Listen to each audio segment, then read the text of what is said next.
Hi everyone, welcome to Kipan education channel. So हमने जो अपना केमिस्ट्री का जो चैप्टर कंप्लीट करा था, कौन सा आपका मोल कॉन्सेप्ट।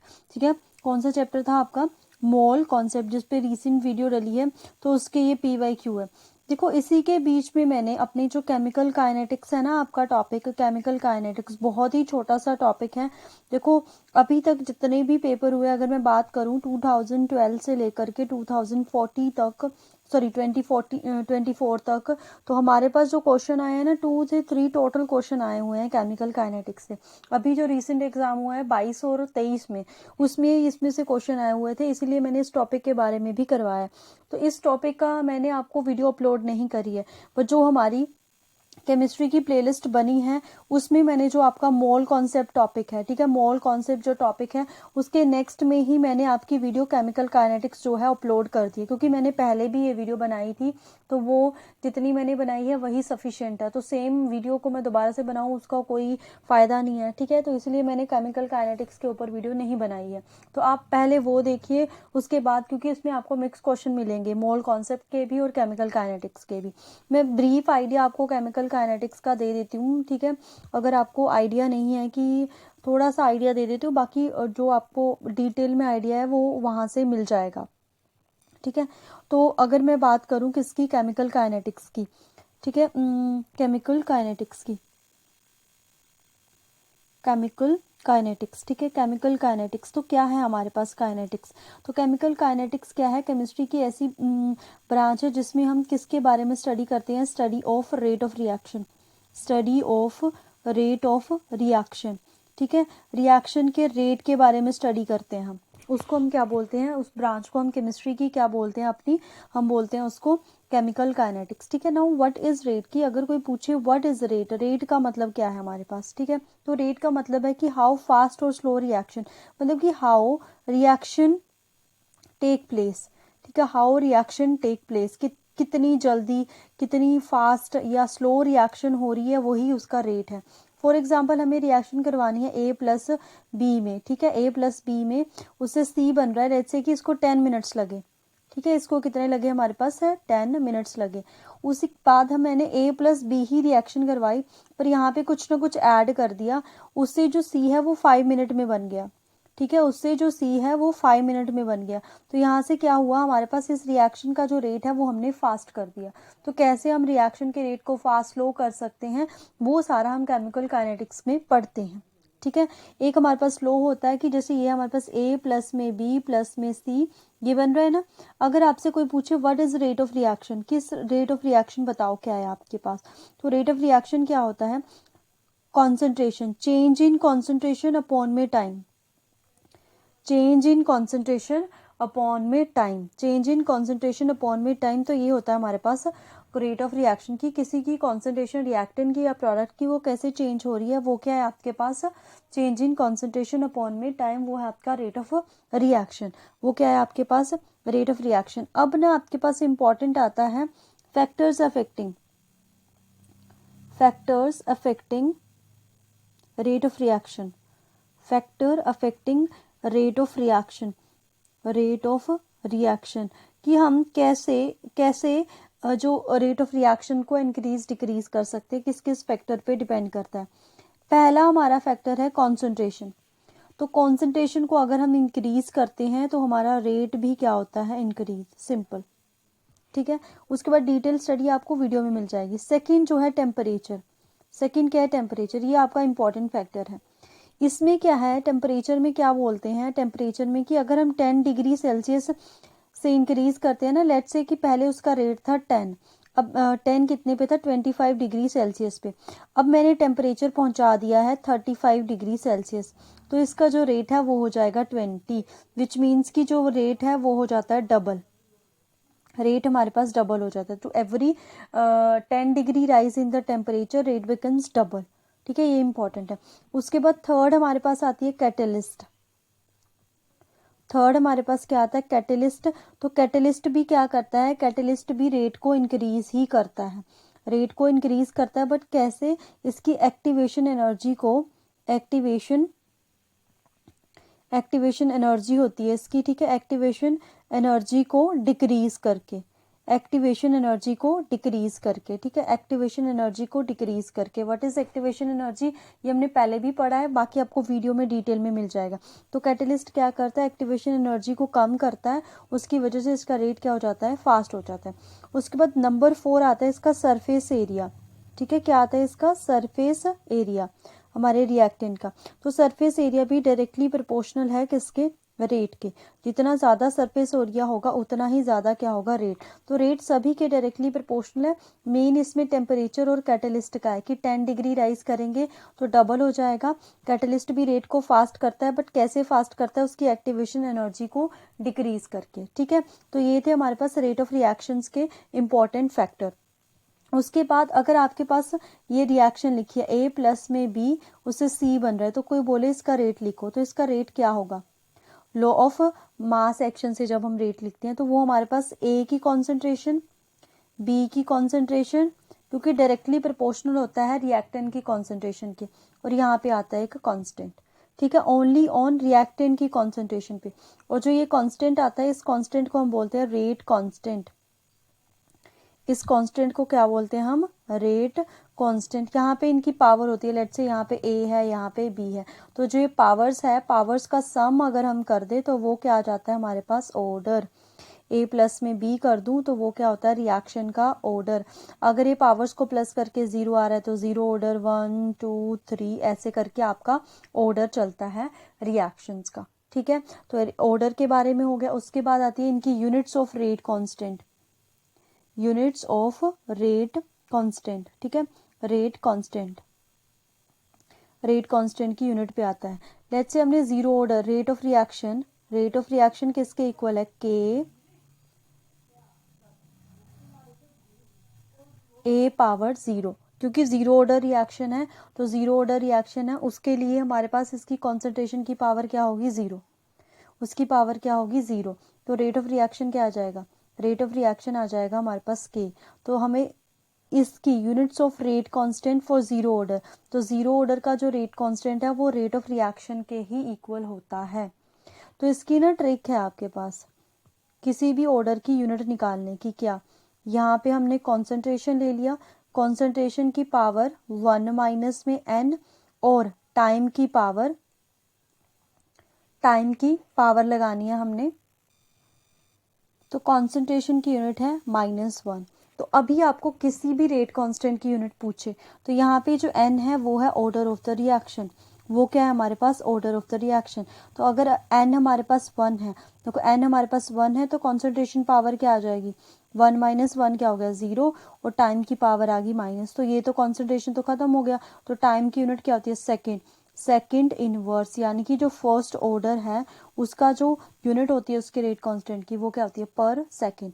लेट्स से आपके पास आ गया सेकेंड ऑर्डर, तो क्या है फॉर्मूला, कॉन्सेंट्रेशन 1 माइनस में n, और टाइम तो इनवर्स ही है, तो सेकेंड ऑर्डर आ गया, 2 आ गया, तो कॉन्सेंट्रेशन की पावर क्या बचेगी, -1, यहाँ तो सेकेंड इनवर्स ही है। अभी कॉन्सेंट्रेशन की यूनिट क्या होती है, मोल पर लीटर, कल पढ़ा ना हमने मोलैलिटी के बारे में, इसकी पावर -1 ही है, सेकेंड इनवर्स, तो लीटर तो हो जाएगा सिंपल, मोल का हो जाएगा इनवर्स, और second inverse as it is. तो ये हमारे पास किसकी यूनिट आ गई, सेकेंड ऑर्डर की यूनिट आ गई, ठीक है। तो ये मैंने जस्ट ब्रीफ इंट्रोडक्शन आपको केमिकल काइनेटिक्स का दे दिया, रेट ऑफ रिएक्शन का दे दिया। डिटेल अगर आप स्टडी करना चाहते हो डिस्क्रिप्शन बॉक्स में मैं उस वीडियो का लिंक भी डाल दूंगी, बाकी जो प्लेलिस्ट बनी है तो उसमें आपको मोल कॉन्सेप्ट के बाद इसी वीडियो का वो मिल जाएगा लिंक। तो अभी चलते हैं हम अपने मोल कॉन्सेप्ट, इसके जो न्यूमेरिकल्स हैं उनके ऊपर। पहला क्वेश्चन दिया है, the concentration of glucose, concentration of A glucose in blood is approximately this, what is the molarity. तो हमें मोलैरिटी निकालनी है। तो कल हमने देखा था मोलैरिटी, मोलैरिटी का क्या फॉर्मूला होता है, तो मोलैरिटी हमारे पास होती है number of moles of solute, number of moles of solute upon में volume of solution but in litre. अब हमें नंबर ऑफ मोल चाहिए और वॉल्यूम चाहिए। देखो यहाँ पे इसकी यूनिट लगी हुई है ml, तो ये तो है वॉल्यूम, और ये हमारे पास बेशक मिलीग्राम है मास, तो हमारे पास मास है, नंबर ऑफ मोल्स नहीं है, तो हम नंबर ऑफ मोल्स कैसे निकालेंगे, गिवन मास।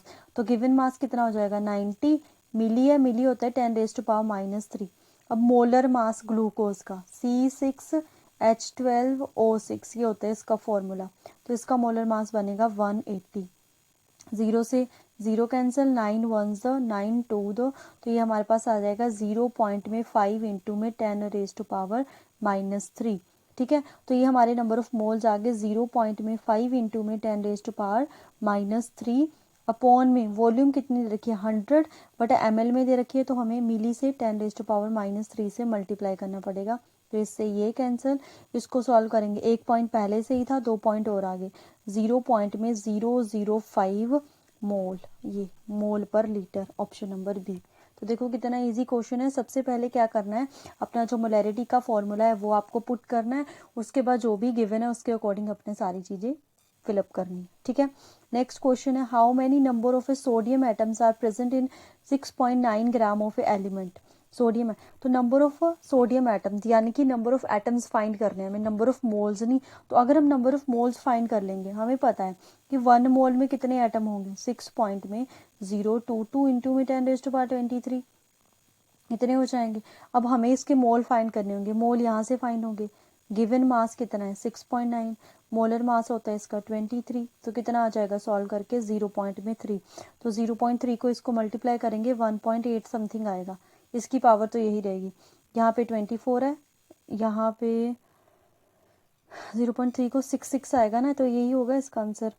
ये नहीं होगा, ये नहीं होगा, ये होगा, ये वाला ऑप्शन नंबर ए। ठीक है, नेक्स्ट क्वेश्चन है, how many potassium atoms are present in 7.8 gram of. Same ऐसा ही क्वेश्चन है, बस सोडियम की जगह क्या आ गया पोटाशियम। तो ये आप मेरे को कमेंट सेक्शन में बताओगे इसका आंसर, सोडियम की जगह पोटाशियम यूज करना है। नेक्स्ट है, how many number of a hydrogen atom are present in 16 gram of a methane. ठीक है, हाइड्रोजन एटम देखो 16 ग्राम ऑफ ए मीथेन, ये रहा हमारे पास 16 ग्राम ऑफ हाइड्रोजन एटम पूछा हुआ है उसने, क्या पूछा हुआ है हाइड्रोजन एटम की, हाइड्रोजन के कितने एटम होंगे। तो मीथेन हमारा 16 ग्राम है। ठीक है, मीथेन हमारा जब हमारा 16 ग्राम है, उसमें एक कार्बन है और हाइड्रोजन कितने हैं, 4 हाइड्रोजन है। तो हाइड्रोजन एटम्स के बारे में पूछा गया 16 ग्राम ऑफ मीथेन में। ठीक है, तो कितने हाइड्रोजन एटम है, तो अगर हम मीथेन का देखें CH4 है, तो उसका जो 1 मोल है वो हाइड्रोजन के 4 मोल के इक्वल है।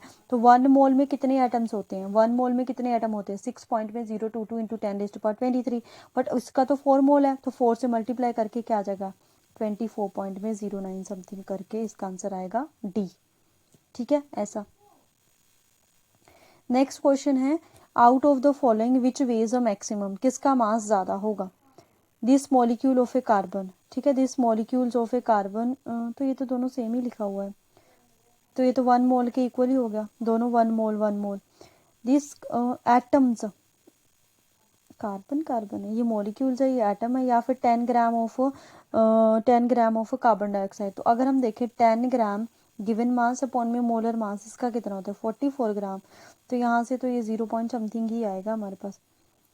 तो ये मॉलिक्यूल्स है, ये भी मॉलिक्यूल्स है, ये हमारे पास एटम्स ऑफ कार्बन है। यहाँ पे कहीं ना कहीं अगर ये मॉलिक्यूल्स है ना, तो ये C2 होगा हमारे पास, C2 मॉलिक्यूल्स है ना, C2, तो इसका जो मास है, इसका मास है जो ज़्यादा होगा, है ना। ये ना क्वेश्चन में कहीं गड़बड़ है, मैं आपको बाद में देख के यहाँ से बताऊंगी। नेक्स्ट क्वेश्चन है, how many helium atoms are present in 104 point Armstrong unit. तो ये हमने कल करा था, तो ये भी आप मेरे को कमेंट सेक्शन में बताओगे इसका आंसर, ये मैं नहीं करवाने वाली हूँ। Next, the mass of 1 Avogadro number of helium atom. देखो ये क्वेश्चन क्या है, 1 एवोगैड्रो नंबर का हमने मास बताना है, यानी कि 1 एवोगैड्रो नंबर का मतलब क्या हुआ हमारे पास, 1 एवोगैड्रो नंबर 1 Na, यही होगा ना 1 एवोगैड्रो नंबर। तो यानी कि 1 मोल 6 पॉइंट में 022 इंटू में 10 रेज़ टू पावर 23 है, हीलियम में है, तो इसका मास किसके इक्वल होता है 1 मोल, और हीलियम का 1 मोल मास की बात करें तो किसके इक्वल होगा 4 ग्राम, 4 ग्राम। तो इसका आंसर क्या होगा 4। इजी क्वेश्चन है, बस अप्रोच करना सीखना है इसको। तो what is the empirical formula of glucose. Okay, empirical formula का मतलब क्या है, देखो ये ग्लूकोज का फार्मूला C6H12O6, तो ये तो है इसका मोलिकुलर फार्मूला, ये क्या है इसका मोलिकुलर फार्मूला। तो जब भी हमें किसी का इम्पेरिकल फार्मूला निकालना, इम्पेरिकल फार्मूला, ठीक है, क्या निकालना हो इम्पेरिकल फार्मूला, वो किसके इक्वल होता है, जो भी इसके मॉलिक्यूलर फार्मूले में कॉमन है पार्ट, वो कॉमन निकाल दो, अंदर क्या बचेगा CH2 बचेगा, O CH2O, ये रहा ऑप्शन नंबर बी, ठीक है, एम्पिरिकल फॉर्मूला। अभी हम नेक्स्ट पे चलते हैं। नेक्स्ट है what are the number of moles. तो हमें सिर्फ नंबर ऑफ मोल्स निकालने हैं। देखो यहाँ पे which contain 16 gram of oxygen. What are the number of moles of CO2। CO2 की बात करूँ मैं, इसमें कितना कितना है हमारे पास, कार्बन कितना है 12 ग्राम, और अगर मैं बात करूँ ऑक्सीजन कितना है इसमें 32 ग्राम। 32 ग्राम ये इसके 1 मोल के इक्वल है, ये इसके 1 मोल के इक्वल है। अभी हमें चाहिए 16 ग्राम, उसने 16 ग्राम ऑक्सीजन है ना, 32 ग्राम अगर 1 मोल के इक्वल है तो 16 ग्राम किसके इक्वल होगा 1/2 मोल के, मतलब हाफ के, क्योंकि अगर 32 में 1 मोल है तो 16 में कितने मोल होंगे, हाफ मोल, यानी कि 0.5 मोल, ठीक है। नेक्स्ट क्वेश्चन है 1 mole of STP gas at 1 mole of oxygen gas STP is equal to, तो वो उसमें क्योंकि गैस है मॉलिक्यूल्स होंगे, मॉलिक्यूल्स, ठीक है, 6.022। What is the mass of 10 mole of sodium carbonate, 10 मोल। तो पहले इसके 1 मोल का मास देख लेते हैं, इसका मोलर मास कितना होगा, सोडियम 2 है 46 हो गया, कार्बन कितना है 12, ऑक्सीजन 3 लगे हुए हैं तो 48 हो जाएगा, 8 और 2 10, 16 1 कैरी, 4 4 8 9 10 100, हाँ 100 हो गया। तो 10 का निकालना है, मल्टीप्लाई कर दो 10 तो 1000 ग्राम आ गया हमारे पास, ठीक है। नेक्स्ट क्वेश्चन है a solution has a 320 gram water 40 gram NaCl dissolve in it, then the mass percentage concentration of NaCl is this. देखो ये इजी क्वेश्चन है, कोई मुश्किल नहीं है।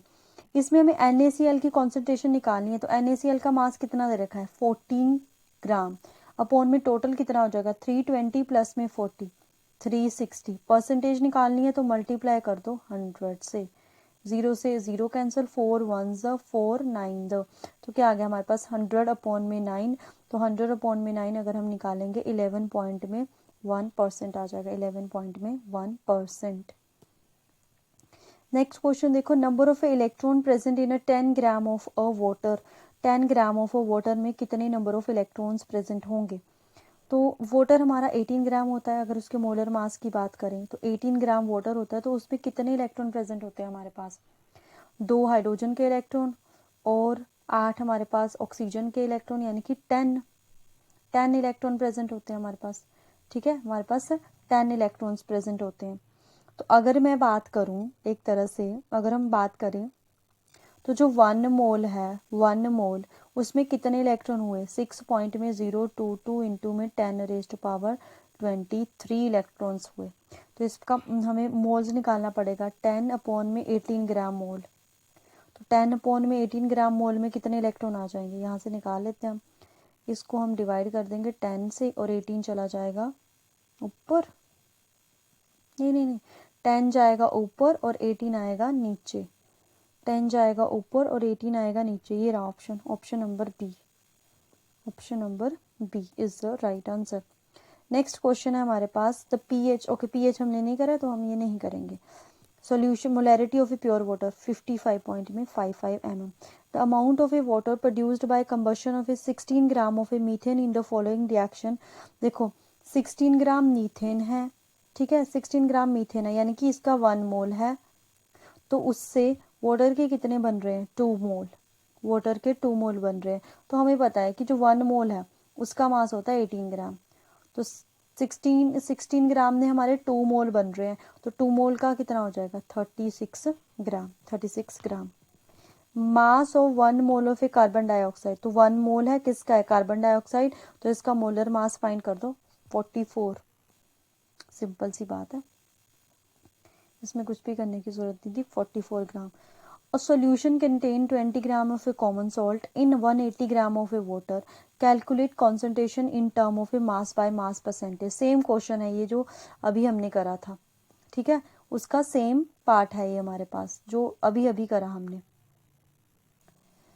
तो सेम ही रहेगा। ये कैसे करना है, गिवन है, गिवन कितना दे रखा है हमें 20, टोटल कितना आ जाएगा 200, मल्टीप्लाई में आ जाएगा 100, 2 0 से 2 0 कैंसिल हो गया, 2 1 यहाँ पे 10%। Calculate number of molecules in 18 gram of oxygen, molecules है तो हमारा ये O2 होगा, O2, तो इसका हमें पहले molar number of moles 8 gram upon में 32 ग्राम, यानी कि 1 पॉइंट में 4 मोल आ गया हमारे पास। तो 1 मोल में कितने हैं 6.022 इंटू में 10 रेज टू पावर 23 अपॉन में 4 आ जाएगा। 4 करेंगे 1 5 ऐसे करके यही आएगा, ऑप्शन नंबर डी।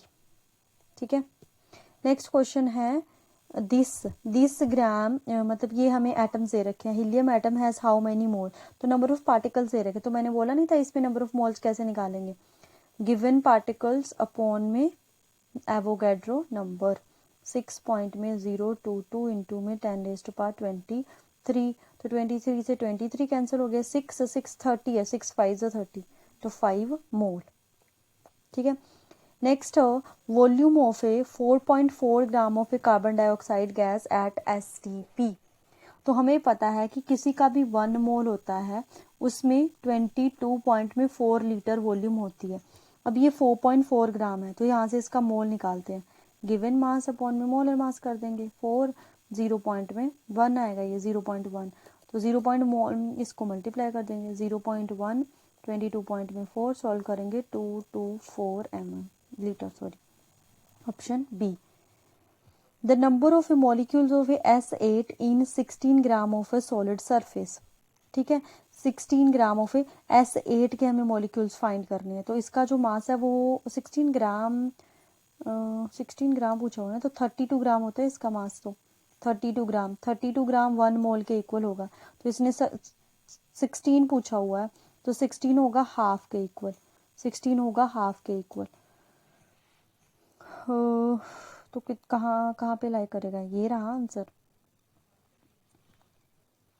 तो 0.5 को अगर हम 6.022 इंटू में 10 रेज टू पावर 23 से करेंगे तो 6 5 30 होगा, ये 30 समथिंग आएगा ना, ये 6 5 30, हाँ यही रहेगा, option number A, option number A. Next question देखो, ये आया हमारे पास केमिकल काइनेटिक्स का। Half life period of a first order reaction is 20 minute, how long will it take to 75% completion.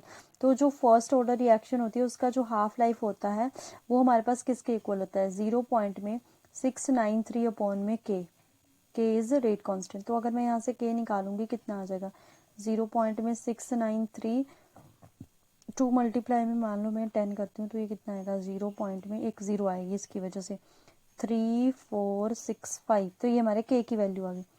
अब हमें निकालना है कि वो कितना टाइम लेगी 75% को कंप्लीट करने के लिए।